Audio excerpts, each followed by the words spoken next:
Parabéns, Brasil! Você está de parabéns, Brasil! Ah, Brasil! Brasil! Boa noite. No Globo Repórter, a misteriosa fronteira entre a vida e a morte. Com a palavra, brasileiros que tiveram paradas cardíacas ou respiratórias e um dia foram considerados mortos pela medicina. Eles voltaram e hoje nos contam o que viram do lado de lá. O tempo passou, mas não apagou nenhum detalhe da experiência de quase morte desta professora gaúcha. O que ela passou durante o parto da filha ainda é muito vivo. 32 anos atrás, como se fosse ontem. Eu me ergui, fiz um movimento para frente e eu saí do meu corpo, ficou a massa corpo deitada na maca e eu saí puxada por uma luz. Tinha um túnel bem longe e aquela luz me puxava. Era uma luz tipo um sol, não era uma luz qualquer, era uma luz muito forte, que soltava raios assim para tudo que era lado e tinha muita força aquela luz. Aí eu cheguei no fim do túnel e atrás do túnel, atrás da luz, aliás, tinha um espaço muito grande, com uma luminosidade tão estranha, tão bonita, que não dá para explicar. Eu não consigo comparar com uma coisa bonita que tem aqui na Terra, assim, hoje, para dizer como era bonito lá. E via o quê? Eu vi lá, não tinha ninguém infeliz, estava todo mundo meio andando, conversando, aparentemente conversando, eu não ouvia nada, né? Mas era como se fosse um lugar, como é que eu vou explicar? Eu não vou dizer paraíso porque eu não sei, mas uma coisa assim, que paraíso pra gente é aquele lugar lindo, né? Que tu quer ficar pra sempre. Era parecido com isso? Era parecidíssimo, se não era. Acho até que era o paraíso. Acho até que era, de tão bonito que era. Lindo. E atrás daquela luz, então, que saiu aquela voz, né? Que disse que eu era para voltar, que não era a hora de eu ir aí. Porque eu tinha que voltar, que eu tinha filhos para criar. Ao mesmo tempo em que quando essa voz parou de falar, esse imã que me puxou me empurrou de volta. Me empurrou de volta. E do jeito que eu saí daquele corpo, da massa, corpo que ficou, eu voltei para dentro. Foi um parto de muito risco. Rita caiu da escada no 8º mês de gravidez. A hemorragia se agravou tanto que ela chegou a morrer, como contou depois a enfermeira que fazia parte da equipe médica. Ela começou a contar isso para mim, que eu tinha morrido, que eles acharam que eu tinha morrido, que eu fiquei sem pulso e que eles começaram a trabalhar em mim para ver se eu voltava de novo. E aí eu comecei a viver, né, a ter reagir, vida de novo, a reagir. E aí que eu comecei a pensar, então eu realmente morri. Quer dizer, semi-morri. Esteve lá, né? Fui até lá. E hoje, quando a senhora conta essa história, o que a senhora sente lá no seu coração? Olha, até eu fico emocionada, porque, poxa, finalmente alguém me ouviu. Né? Finalmente alguém consegui contar, porque se realmente existe isso, que eu acredito firmemente que existe uma vida após a morte, depois do que eu vi, tenho certeza, não sei como é, mas deve ser muito bonito porque isso eu consegui ver lá, né?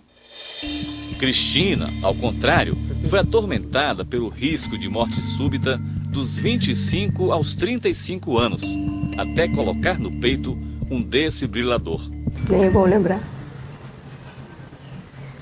Eu tinha muito medo mesmo de morrer. Nossa, só Deus sabe o meu medo.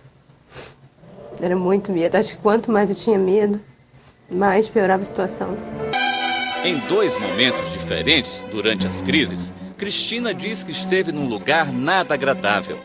Uma EQM diferente do relato da maioria das pessoas que passam por isso. Eu vi sombras, vultos, pessoas, um lugar sujo, entendeu? Como se fosse um filme de pesadelo. E foi uma experiência ruim, muito ruim mesmo. Uma sensação de morte. Quando você se lembra disso? Não gosto. Não gosto mesmo. Knock, knock, knocking. Mas a vida mudou da noite para o dia, quando Cristina chegou aos 30 anos. Na cirurgia para colocar o desfibrilador, ela viu e sentiu a presença de alguém muito especial. É como se tivesse eu e você aqui. Foi assim que eu vi Jesus. Muito real. Foi bem real. Ele passou por detrás dos centro médicos. cirúrgico? Isso. Um homem de branco, de túnica, cabelos compridos. E ele não me disse nada, ele só sorriu, muito, não deu aquele sorriso todo, só. O olhar dele me disse assim, não se preocupe que eu estou aqui contigo. E esse homem, para você? Para mim, ele é Jesus, com toda certeza. Era Jesus. Por que você tem essa convicção? Aí foi uma paz muito grande que eu senti quando eu vi. Muito grande mesmo. Não dá nem para te descrever. Eu sabia que naquele momento, acontecesse o que fosse acontecer comigo, ele estaria ali comigo. O coração parado, o cérebro sem oxigênio. Na hora da morte, o corpo é como uma máquina desligada. Pelo menos é o que estamos acostumados a ver olhando de fora. Eu entrei num túnel e era um lugar maravilhoso, uma sensação de paz indescritível. Acho até que era o paraíso. Acho até que era, de tão bonito que é. Eu sinto essa luz, ela me acompanha até hoje. E aquele túnel, né, me succionou e começaram a passar telas de toda a minha vida. A gente é muito maior do que o que cabe dentro de um corpo. E isso fica claro depois que você quase perde esse corpo. E eu acho que até quem é ateu, na hora do desespero, acredita em Deus. E era o único que eu podia pedir ajuda. E eu lembro de entrar em coma, e quando eu entrei em coma, eu saí do meu corpo. Eu vi a minha alma saindo do meu corpo, eu sabia que o meu corpo estava ali, eu vi o hospital, eu vi as pessoas e a minha alma subia até que eu cheguei num lugar muito claro, muito branco, era muito silencioso, tinha uma paz muito grande, só estava a minha alma e eu estava nua, eu via a minha alma nua. Eu tava sem roupa, eu tava nua. Você viu o seu corpo? Eu vi o meu corpo, só que eu não tinha roupa, eu tava nua. E aí eu olhei assim, não tinha nada, não tinha roupa, não tinha joia, não tinha nada. Eu tava num lugar muito claro e eu sabia que era um julgamento. Eu tava esperando pra ser julgada. E eu pensei, meu Deus, eu morri. Eu tomei a consciência que eu morri. Eu tava ali pro julgamento. A minha alma ia pra algum lugar. E não era um lugar bom.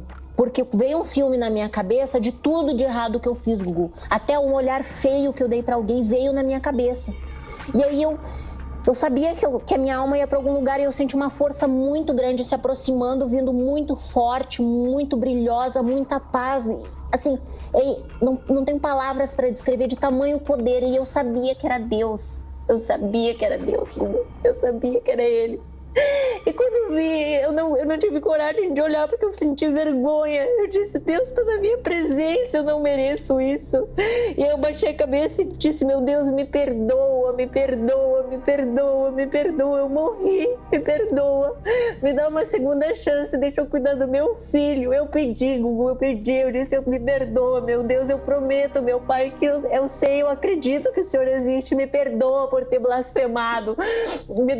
Me perdoa por ter falado que não existia, me perdoa, me perdoa. E Gugu, eu senti que eu voltei pro meu corpo, eu tenho toda essa imagem, ela não sai da minha cabeça, que o meu filho morra, Gugu, agora. Se eu estiver mentindo do que eu tô falando, porque Deus, Ele é testemunha do que eu tô falando, Gugu. Eu vivi isso, eu vivi. E eu lembro da minha alma voltando pro meu corpo. Eu tava com uma sepse, que é uma infecção generalizada. Então, assim, até os médicos que não acreditam em Deus falaram pra minha mãe, se você acredita em Deus, ora. E foi a oração da minha mãe, sabe? Foi a oração da minha mãe. E quando eu voltei pro meu corpo, eu respirei. E eu tava entubada. E aí eu lembro que eu aprendi a respirar. Por isso que hoje eu dou valor à respiração, porque eu senti respirar, sabe? O sopro da vida, eu ganhei a vida, me devolveu a minha vida. Deus me devolveu a minha vida. E aí, naquela noite, a alma da morte veio me buscar, Gugu. Veio me buscar, ela veio na beirada da minha cama me buscar. Era uma alma muito grande, muito escura, muito mal, era gelado, era gritos, era um pavor. Encheu de alma cinza e uma bem preta. Eu sabia que ela era a morte. Ela veio buscar a minha alma.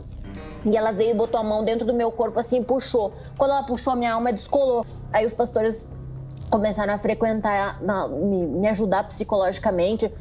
Graças a Deus eu não via mais as almas, eu não tava mais ficando perturbada. O pior dia foi o dia que, sem querer, eu botei a mão dentro de um dos buracos e aquela golesma na minha mão, eu chorei e eu disse: agora eu vou viver como? Porque eu me prostituía ainda, Gugu, eu já era apresentadora, só que o meu salário não era o que eu ganhava com a prostituição. Eu disse: eu vou viver do quê? Vou manter minha vida como? Só que na hora veio um conforto dizer: peraí, você sabe o que você viveu, você viu que Deus existe, você viveu aquilo, então calma.